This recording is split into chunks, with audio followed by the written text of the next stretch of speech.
EA is now on Twitch.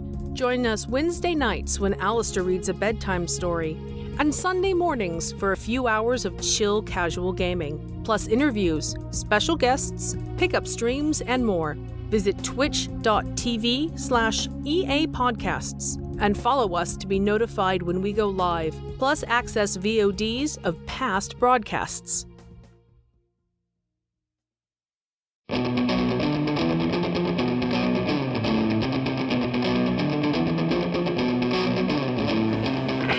Escape Pod, Episode 947, Rupert Weird and the Case of the Adamant Annihilist, by Rob Gillam.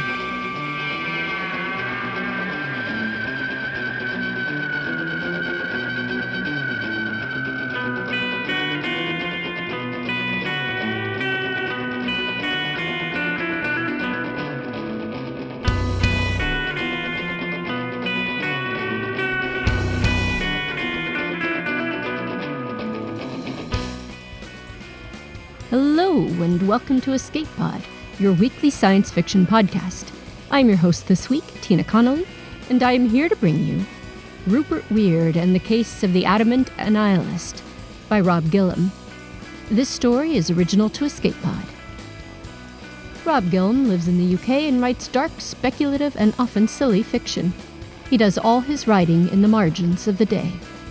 Find him online at robgillam.com or on Twitter at Robert Gillam. Your narrator this week is Alistair Stewart. Now, I'm sure you all know Alistair by now, but just in case. Alistair Stewart is a professional enthusiast, pop culture analyst, writer, and voice actor. He co-owns the Escape Artist podcasts and co-hosts both Escape Pod and Pseudopod. He is an Audioverse Award winner, a multiple award finalist including the Hugo, the Ignite, and the BFA, and has won the Carl Edward Wagner Award twice. His latest nonfiction is Through the Valley of Shadows, a deep dive into the origins of Star Trek's Captain Pike from Obverse Books, and his game writing includes ENnie-nominated work on the Doctor Who RPG and After the War from Genesis of Legend. Alistair also co-hosts Carrying Into the Void with Brock Wilbur and Jordan Shively, and his voice acting credits include The Magnus Archives, The Secret of St. Kilda, and many more. Find him at alistairstewart.com. Your audio producer this week is Adam Perrott. So get ready to hop away from the tentacular horrors, because it's story time. Rupert Weird and the Case of the Adamant Annihilist. Written by Rob Gillam. Read by Alistair Stewart. Rupert Weird leapt into the drawing room, escaping a hallway dense with impossibly angled tentacular horrors, all trying to sell him insurance. "Ye gods, it's bedlam out there," he said. "Just look at this, Boswell." He hurled his folded newspaper at me like a frisbee. I occupied my usual spot on the rug by the fireplace. I'd been happily finishing off the remains of a cauliflower when the unwanted periodical came streaking across the room, forcing me to hop into frantic evasive action. "Oi!" I said, coughing up half-chewed bits of Brassica oleracea. "Do you mind? That was my breakfast." "It's 11 o'clock, you idle rabbit." Rupert slammed the door firmly shut on a particularly determined sales rep attempting to squeeze its incompatible geometry into the room. Rupert crossed the room to the fireplace. He tilted the mantelpiece clock back, extended a finger, dialed the position of the hands from 10 minutes to 4 to 9:15, and the extra-dimensional things muffled entreaties that he at least considered dental cover ceased abruptly. Rupert let out a sigh. He brushed some imaginary dust from the spot underneath the clock and replaced it on the mantelpiece before heading towards the small kitchenette at the rear of the room. "Reality 353 is all but collapsed," he said. "It's a disaster, Boswell. A catastrophe. A Bunyan-esque catawampus of a cataclysm." "So it's a mess, then." "What about the Annihilist?" I said. "Was he there?" He turned on the tap to fill the kettle. Either I was too late, or he was keeping his head down. "I'd love a brew if you're making one," I said, perusing the headlines. "You've been here all bloody morning. Why aren't you making me a cup of tea?" he grumbled. I didn't rise to that. Rupert knew perfectly well why even a rabbit of my distinguished proportions and intellect could not make tea. It's all about the opposable digits, innit? "The newspaper?" told a familiar tale. The maverick computer scientist Tomas Gordyan-Nott, dubbed the Annihilist by those who knew of such things, had visited Reality 353, unleashing his demonic programming language, Adamant. Now, the fabric of everything there was falling apart. The details were singular, but the familiar signs of Adamant's insidious presence were clear. The previously reliable rules and rhythms of existence were in flux. Children taught a thing in history class found by the time they got home that day that the dates, names, and events in their textbooks had changed. Planes would take off for one destination, only for passengers to be told they were now on the scheduled flight to somewhere completely different. Governments the world over were diligently implementing the policy pledges they'd been elected on. These were just the early symptoms of reality collapse. Worse would follow. I shuddered. Inevitably, someone in 353 would eventually attempt to write some Adamant code to prove that the world was flat, or some other position at odds with all available scientific evidence, at which point the laws of physics would rewrite themselves. Then it would be game over for Reality 353. No closer to catching him then, I said. Not really, Rupert said, returning from the kitchenette with 2 cups of tea, one of which he placed on the floor in front of me. He slumped on the sofa and loosened his tie. We're running out of time. Everything Widdershins of the 400s is falling apart. I took a sip of tea. We got any biscuits? No. Rupert gave me a withering look. Magda won't buy them. She says we're both getting too fat. Ridiculous, I said. That girl's skinny as a rake. Not her, idiot. Rupert closed his eyes and pressed a finger to each eyelid. Good grief, how I hate the 350s. Too many angles. Hurts my eyeballs. So what next? I said. I don't know, said Rupert, taking a deck of cards from the coffee table. He shook them from their sleeve and absently shuffled them in one hand. The cards exploded from his palm, spilling across the floor. Oh, you're rusty, mate, I said. Don't forget you've got a kid's birthday party in Golders Green next weekend. Foiling diabolical, multi-dimensional machinations was all very good and well, but it didn't pay the bills. Rupert looked at me sourly. Is this you offering to help out? Told you, I won't be pulled out of a hat again, I said. It's beneath my dignity. He gave a short, derisive laugh. It's been a long while since you'd even fit into the hat. What you need is a glamorous assistant, I said. Rupert began to scoop up the cards and replace them in their sleeve.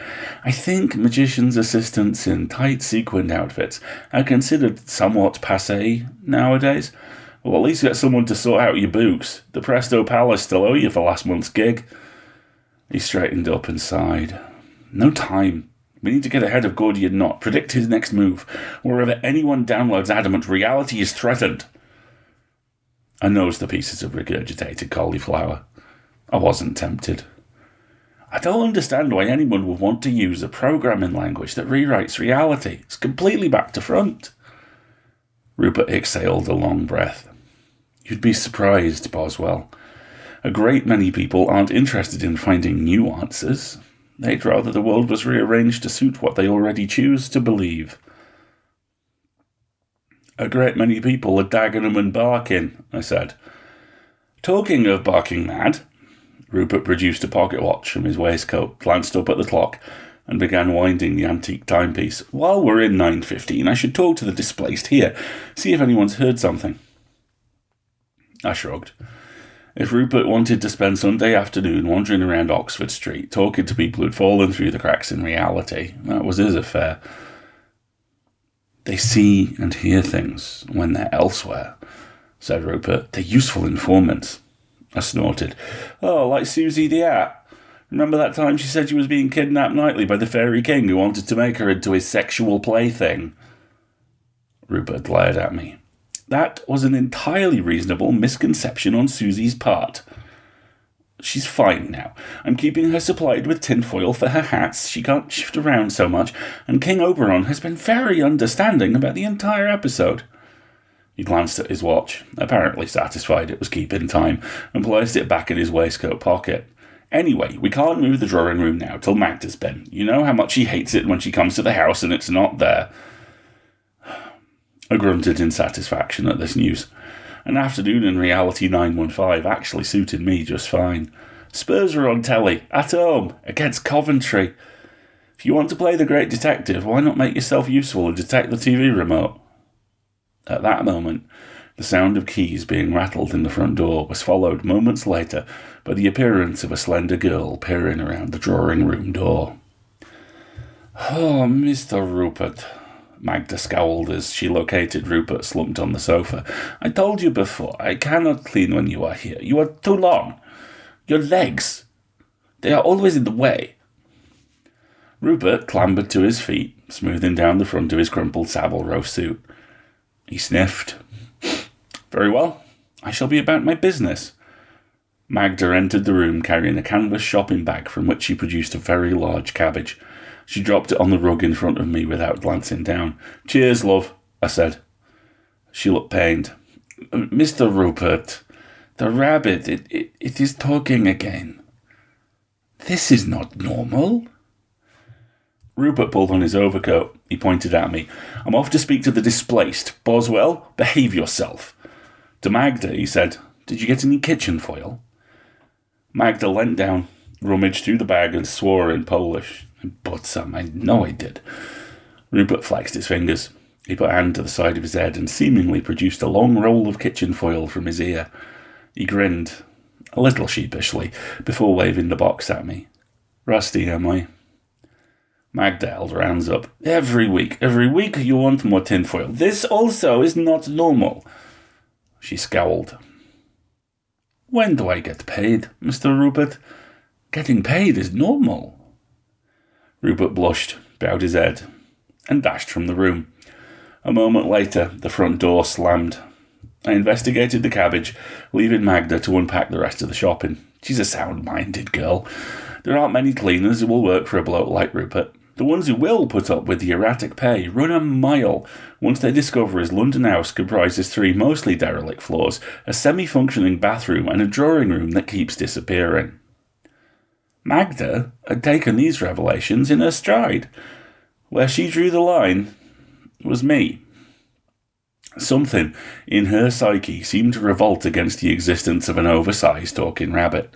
She rarely acknowledged my presence. A habit of bringing me fresh veg from the market seemed a form of votive offering, the kind people once left for woodland spirits to keep them from mischief. In return, I mostly remembered not to address her directly. It was an arrangement that suited us both.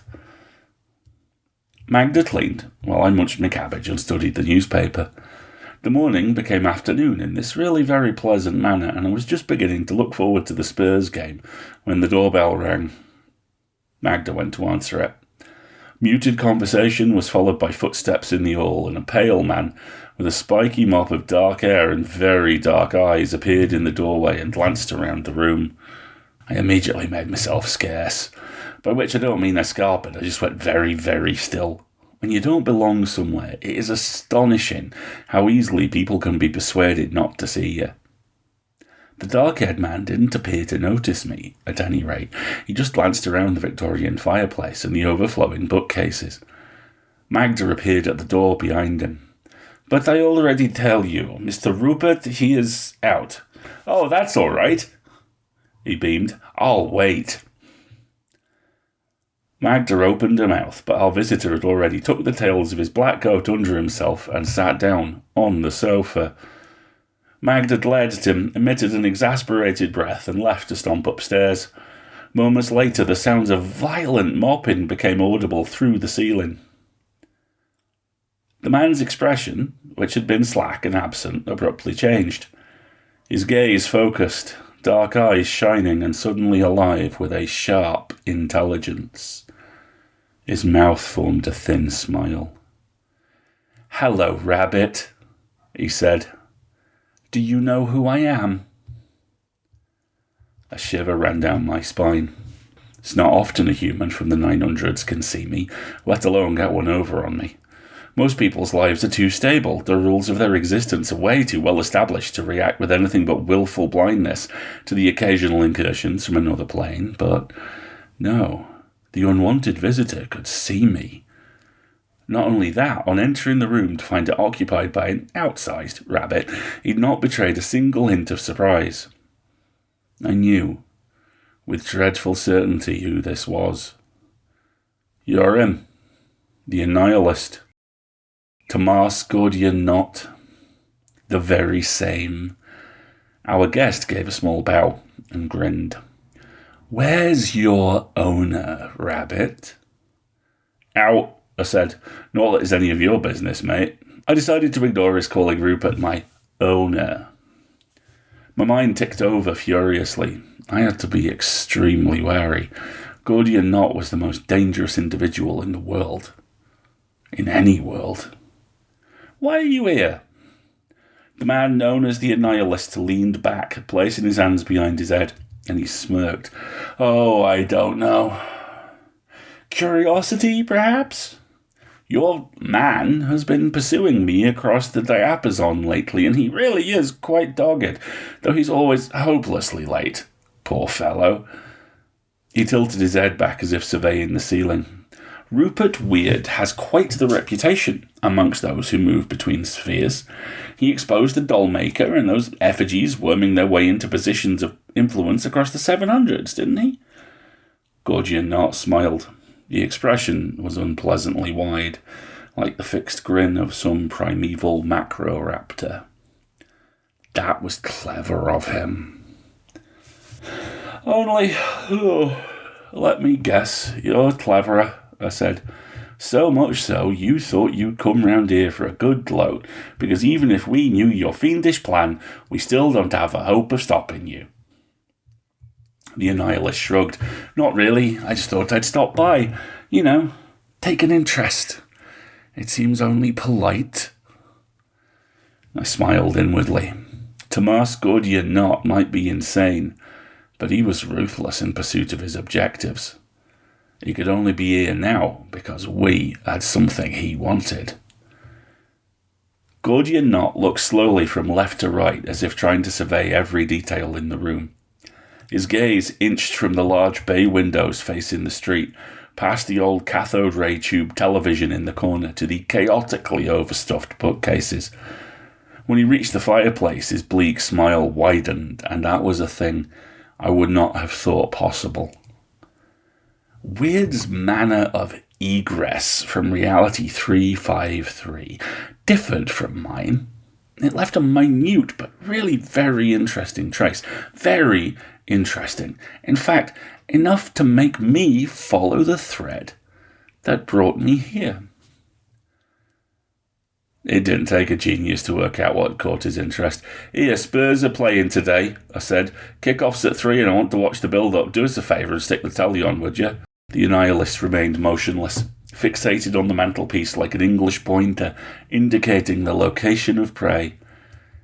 His lips moved silently. "Oh, come on, don't tell me you're an Arsenal fan." I tried. "Chelsea? Fulham?" "You're trying to distract me." Gordian Knot's black eyes did not budge from the fireplace. "It won't work." He rose and stepped forward, stopping just before the rug where I sat, and bowed to bring his eyes level with the mantelpiece clock. Having the architect of ruin across multiple worlds leaning over me in this way felt both oppressive and honestly more than a little rude. I caught a strong, peppery smell like burning pine, undercut by mildew, something more than a little rancid.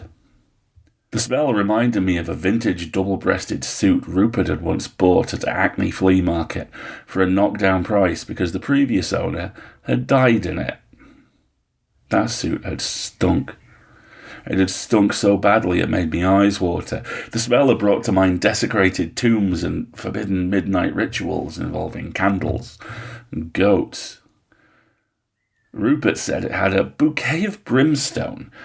The appalling aroma seeped into the fabric of the house and gave everyone nightmares for weeks, persisting even after 2 trips to the dry cleaners. Magda had thrown the suit out, but the refuge collectors declined to take it, cited health and safety concerns, and we received a letter from the local council threatening a fine if we continued to leave out hazardous waste for household collection.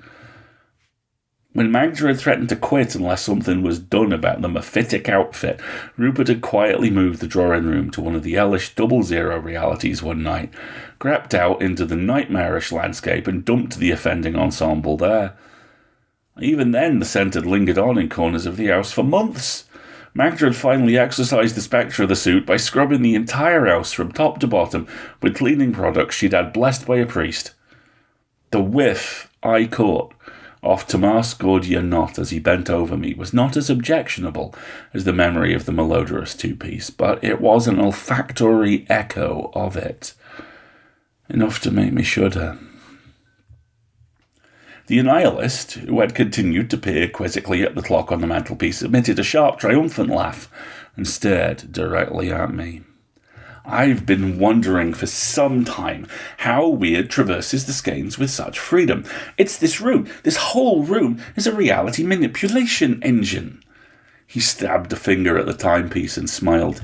This clock is the user interface. It wasn't a pleasant thing to have looming over one, that smile. Tell me about this machine, Rabbit, he said. This room is simultaneously within this reality and outside it. How was it done? So that was it. I knew Gordianot wasn't here simply for a good old gloat. Was his movement between realities constrained in some way we hadn't yet realised? The merest shadow of a frown flickered across the Annihilist's features. You think you've learned something important. You haven't. The face above me withdrew. Gordianot folded his legs like a collapsing chair and dropped his weight to the floor with a breathtaking disregard for biomechanics. He leaned forward and I wrinkled my nose as another wave of his musty odour hit my nostrils. Now we were face to face. I saw his dark pupils were huge, lacking the iris and almost entirely obliterating the whites of his eyes. The effect was like staring into two twin orbs of polished obsidian. You're wondering how you can turn this moment to your advantage, he said in a soft voice. You can't. Whereas I can learn everything I need to, simply by being here. This room is a vessel, the clock, the control. He cocked his head, regarding me with the alien detachment of some primordial monster of the deep. What is at the heart of the machine, though? My Adamant programming language, for all its intricacies, remains a symbol manipulation tool based on the same principles as any computer. I can punch a hole in the universe with a calculator on a mobile phone, but this room, he gestured around himself, this room is an allegorical engine. It manipulates symbols composed of symbols. Compound symbols, even. It is ridiculous. It shouldn't exist. He peered at me. How does it work? He was too close, both physically and metaphorically, for my liking. You want to know your problem, mate? I said loudly. You're too clever by half.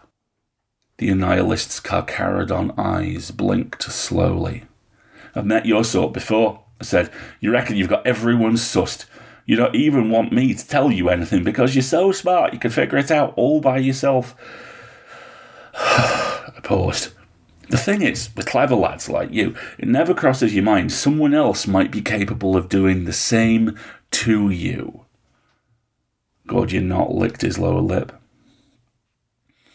Oh, you're obfuscating, Bunny Rabbit. Keep going, though.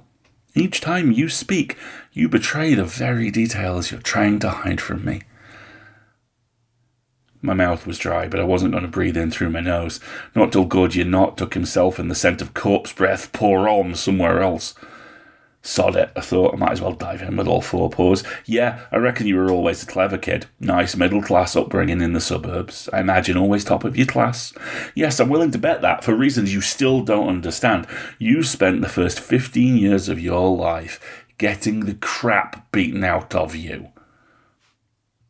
A micro-expression of annoyance danced around the sides of the Annihilist's mouth. A twitch, nothing more. But it told me I'd landed a punch.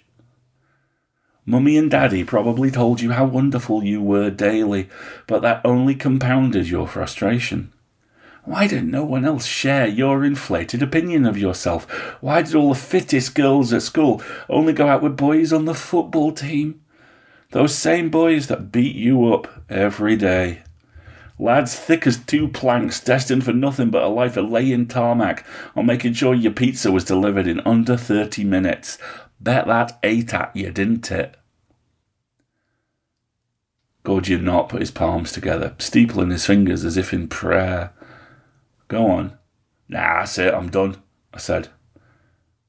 The Annihilist frowned. So, according to your saloon bar psychoanalysis, I created a programming language that rewrites the very stuff of existence because of feelings of inadequacy due to being bullied as a child. No, I was talking about why you started cosplaying as that prat from The Cure, I said. Can't imagine why else a grown man would still dress like a teenage proto-goth. I gave that one a moment to sink in. I just assumed you invented Adamant because you're a prick who can't stand everyone not knowing how clever you are. A cluster of blotchy pink marks had broken out on Gordian Knot's alabaster cheeks. 144, he hissed. Come again. 144. The number. 145. He grasped the ankles of his crossed legs and leaned forward, bringing his face closer to mine. I was born in reality 144. It's the reason I created Adamant. I held my breath. What's so special about reality 144? Nothing! That's the point. Gordian Knot snarled. I was ready to give up mathematics altogether when I discovered how to create holes allowing movement from one reality to another. Should have been validation, the apogee of my career. Instead, it was a moment of existential horror. The realization that there was nothing special or unique about my life. His voice dropped to a conspiratorial whisper. As soon as I discovered the existence of other realities, I became consumed by the need to understand the significance of mine. He laughed. It was that brand of unhinged laughter that evil scientists do in films, usually accompanied by a crackle of lightning, and proceeded with a line like, They all said I was mad to cross fish with antelope, but I'll show them. Only Gordian Knot didn't sound triumphant at all. I researched everything, from the scientific to the esoteric to the plain ridiculous. Nothing was so far-fetched that I wouldn't consider it. Of course, I began with the basics. 144 is 12 squared. It's part of the Fibonacci sequence. Mathematically, there was little more to be said for it, so I scoured works of genius in other fields, looking for any use of the number in the dimensions of architecture or as repeating motifs in art and music. In Mozart's Marriage of Figaro, Figaro walks the layout of the home he imagines he'll share with Susanna, pacing out the dimensions. 5, 10, 20, 30, 36, 43. We stared at each other in silence for several seconds. His eyes narrowed. They add up to 144. Yeah, I got that, I said. Still, I went on, he said, searching for any evidence that there was something, anything, unique or special about my universe and its place in the great scheme of things. I became desperate.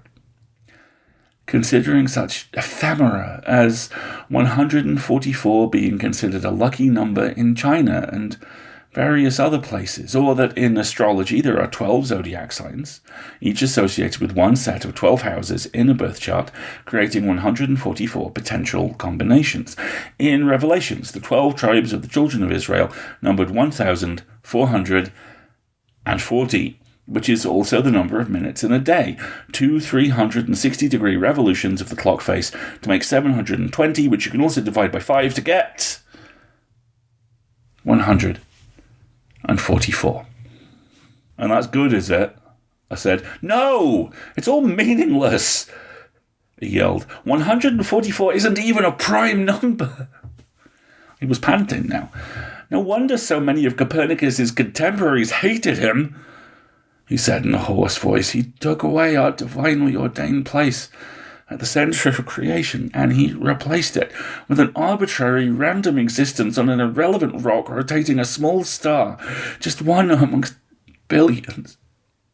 In a vast, cold universe, a strange gleam had entered those abyssal black eyes. That's when I first had the idea of allowing people to believe in whatever they chose. After all, who wouldn't prefer their own truth to what's waiting out there? The revelation of the Copernican universe was as nothing compared to the nightmarish discovery that it's but one of countless similar realities. He chuckled. I've been to the worst of them, Rabbit. Have you? I've seen the nothingness where bloated, discontiguous serpentine things whisper thoughts to you in words that are pictures of atrocity on too impossibly vast a scale to be processed by the human mind. I nodded. Oh yeah, the naughties. Lovecraft dimensions, we call them. Best avoided. Gordian Knot sniggered, and a line of drool ran down his chin. They spoke to me in their impossible words. Those words broke my brain. They improved me. They opened my perceptions. They let me see what was possible. They gave me the understanding I needed to create Adamant. At that moment, the drawing room door opened, and my heart sank as Magda entered. I suppose you want a cup of... Her eyes alighted on Gordian Knot, sitting cross-legged on the rug facing me. Her expression accelerated from mild annoyance to a battalion-strength glare. No, hey, Mr. Bloody Rude Uninvited Guest, she said, grabbing him by the arm. Get up, come on, there's no rabbit here, don't encourage it. Gordian Knot shook his head as if coming to from a deep sleep. His features briefly knotted into a fierce scowl and relaxed as he allowed Magda to lead him back to the sofa. He sat down, wearing his shark's grin once more as Magda went to the kitchenette and put the kettle on. You want sugar? She called.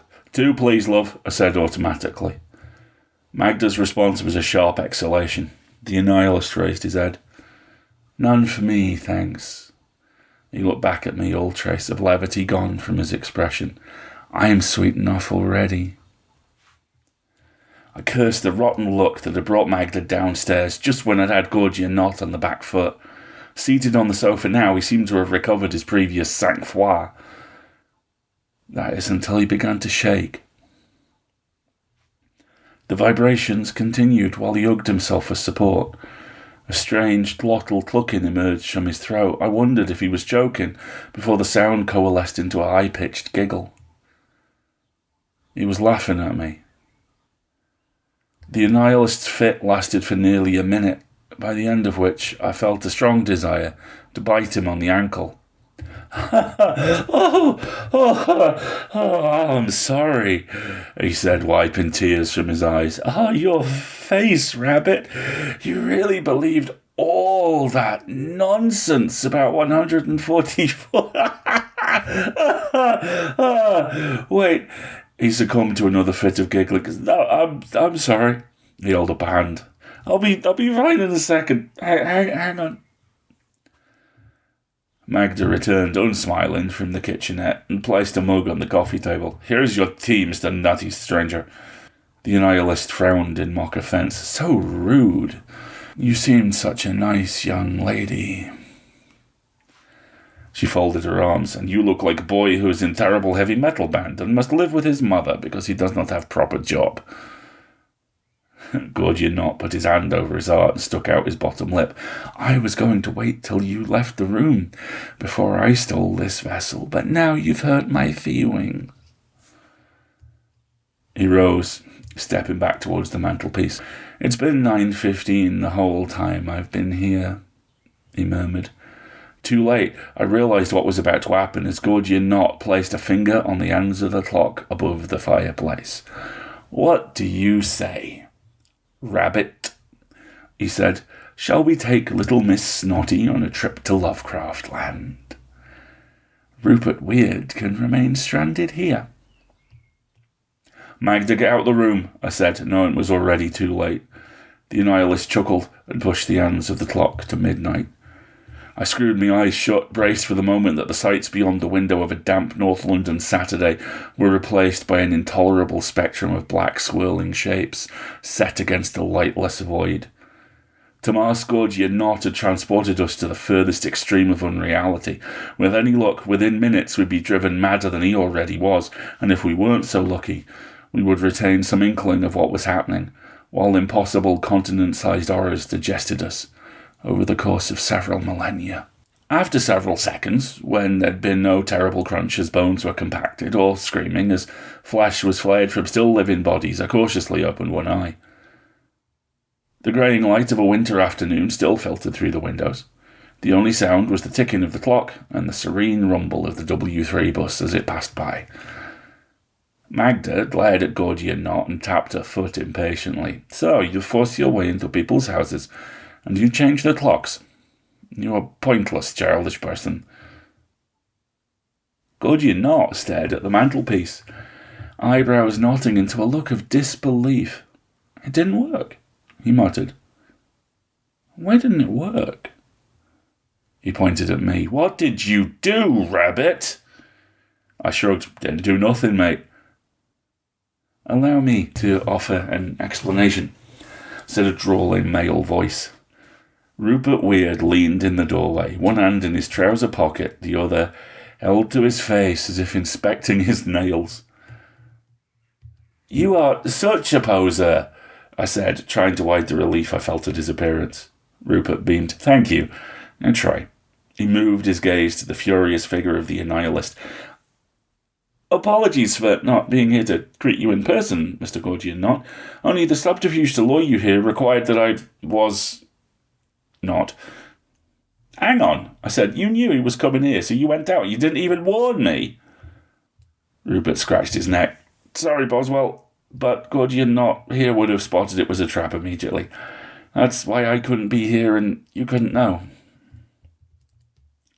My brain was beginning to ache from the suppressed anxiety of the past half hour, but understanding seeped in. Oh, hang on. You left the trail for Gorgia Not to follow us back here from Reality 353. Rupert nodded. Quite so. I thought you'd appreciate it, Gorgia Not. I believe in the computer world they call such a ploy a honeypot. Yes, very impressive. Gorgia Not's eyes had narrowed to dark slits. He put one hand inside his coat and withdrew a mobile phone. Rupert didn't move from the doorway. Are you going to stop him? I said. He frowned. You stop him. You're closer. Gorgia Not made a series of bewilderingly rapid stabs at his phone, then winked. Well, it's been fun. Toodle pip. Nothing happened. Frowning, Gorgia Not jabbed at the screen with increasing violence. Why isn't it working? Rupert had taken out his fob watch and was making a pretense of studying it. He looked up and raised an eyebrow. Oh yeah, I forgot to mention, this room has been rendered completely inert to all extra-real events. Even pure mathematics can't open a portal in here. Too much tinfoil everywhere. This is where all the bloody kitchen foil goes, Magda said. Rupert nodded. I've been stuffing the bookshelves with sheets of it for weeks, and down the back of the sofa, under the rug, half a dozen other places. What about Susie the App? I said. Oh, she's fine, Rupert said. There's only so much tinfoil one needs to make a hat. The majority of it is lying in this room. I thought on this. If there's tinfoil everywhere, how come we were able to bring the drawing room here from 353? Oh, most of the tinfoil in this room is preventing our friend, the Annihilist, performing his usual force attack with a calculator. The only thing preventing the drawing room itself from going anywhere is the single piece of foil beneath the mantelpiece clock. I put it there, right under your nose, before I went out. Rupert grinned sheepishly. I confess it was a rather masterly piece of sleight of hand. Gorgia Not cleared his throat. I take it there's a reason I can't just remove the foil from underneath the clock right now and move us somewhere else, he said sullenly. Yes, Rupert and I answered in unison. I looked at Rupert. There is. Gorgia Not gave a savage roar and charged at Rupert, who jumped to one side. I thought the Annihilist would pursue him with his fists, but he barged past Rupert and disappeared into the hallway. The sound of the front door being wrenched open was accompanied by a shrieking noise that made my teeth ache before the door slammed itself shut. An unpleasant smell wafted into the room. It was trimethyllaminoria, cordite and tears, the scent equivalent of a knife scratching a bottle. I shuddered. Magda murmured something in Polish and crossed herself. Rupert was frantically winding his pocket watch. My ears filled with a rushing sound. There was a strong breeze that ruffled my fur, as if the drawing room were an aeroplane cockpit losing air pressure. Sensation peaked in a soft pop. The sound, wind, and the awful smell all ceased at the same time. Rupert stepped over the threshold into the drawing room. I regarded him for a long moment. Did you just move the hallway? I hope you appreciate the artistry involved in splitting it off from the rest of the house, setting it to my pocket watch, and all without you finding out. Rupert's eyes briefly flickered towards the front door. As soon as I re-entered the house, I moved the hallway so the front door no longer exited onto the street. Why are you frowning, Boswell? I reckon you've screwed up, mate, I said. He's still got his phone, meaning he could make another roll and escape. Rupert held up something dark and rectangular between thumb and forefinger, with the air of a cat, proudly exhibiting a dead rodent. Rusty, he snorted. The very idea. Oh, so where's Gordian not now? Rupert grimaced. Let's simply say that somewhere in that blasted landscape there is a suit with his name on it. Blimey, I said. Silence fell upon the drawing room as we each contemplated the Annihilist's fate. My own ruminations were interrupted by the rumbling of my stomach, reminding me there was a mostly uneaten cabbage requiring my attention. Rupert flopped his weight onto the sofa. I am going to fall asleep here. Maybe for a week, perhaps more. Who knows? Magda regarded him with narrow eyes, then retreated to the kitchenette, returning a couple of minutes later with a tray bearing 3 cups of tea. She placed one on the floor next to me, put one on the table in front of Rupert. She sat down on the sofa next to him, tucking her legs under herself, and took a sip of tea from the third mug, which she clasped in both hands. Mr. Rupert, said Magda, you are a very strange, chaotic person. Rupert appeared to consider this. Yes, I will accept that is entirely true. And I have not been paid this month, she said. He raised his eyebrows sleepily. Ah. Magda pursed her lips. You have children's party next Saturday, and you are owed the money. Rupert began to snore. Magda sighed. She reached behind herself to retrieve the remote, named the device at the TV. The room filled with the ritual banalities of pre-match interviews. Rabbit. Magda's eyes did not move from the television as she shifted herself closer to Rupert and patted the space on the sofa created to her right. Needing no further invitation, I hopped up to the sofa and clambered up. Magda's gaze remained fixed ahead. I sank into the squishy seat, enjoying the improved view of the TV. Magda, I said, ever considered becoming a glamorous assistant? She dropped a hand and lightly stroked between my ears. I shivered at the pleasant sensation and decided not to pursue the matter. There is, after all, such a thing as pushing one's luck too far.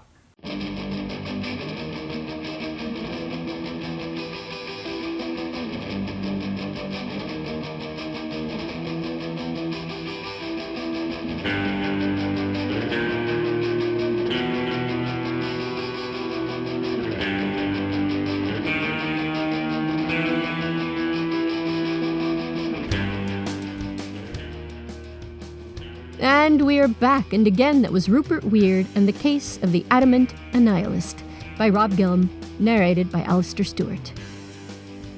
This little fantastical mystery adventure story about a magician and his rabbit outwitting an evil programmer was a total delight. It felt like it was in conversation with so many other fantastical and funny British stories, ranging from Doctor Who to Douglas Adams to Sherlock Holmes.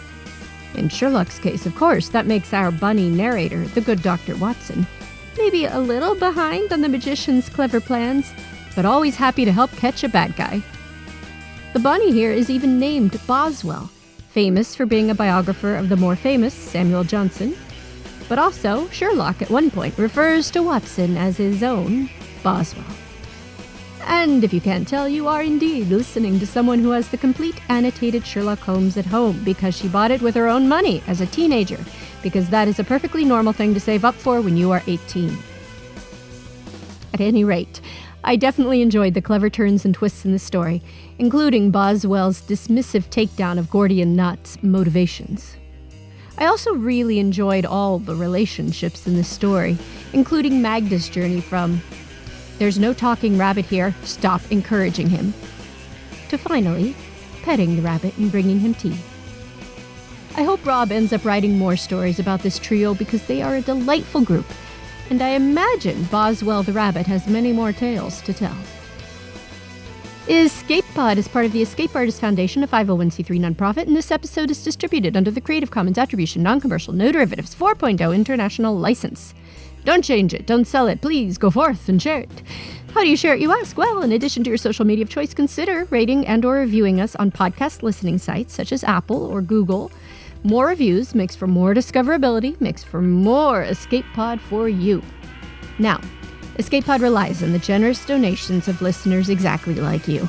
And remember that Patreon subscribers have access to exclusive merchandise and can be automatically added to our Discord, where you can chat with other fans as well as our staff members. So, if you enjoyed our story this week, then consider going to escapepod.org or patreon.com/EAPodcasts and casting your vote for more stories that strategically line the room in tinfoil. Our opening and closing music is by Daikaiju at daikaiju.org, and our closing quotation this week is from Douglas Adams in The Long Dark Tea Time of the Soul, who said, "The impossible often has a kind of integrity which the merely improbable lacks." Thanks for listening, and have fun.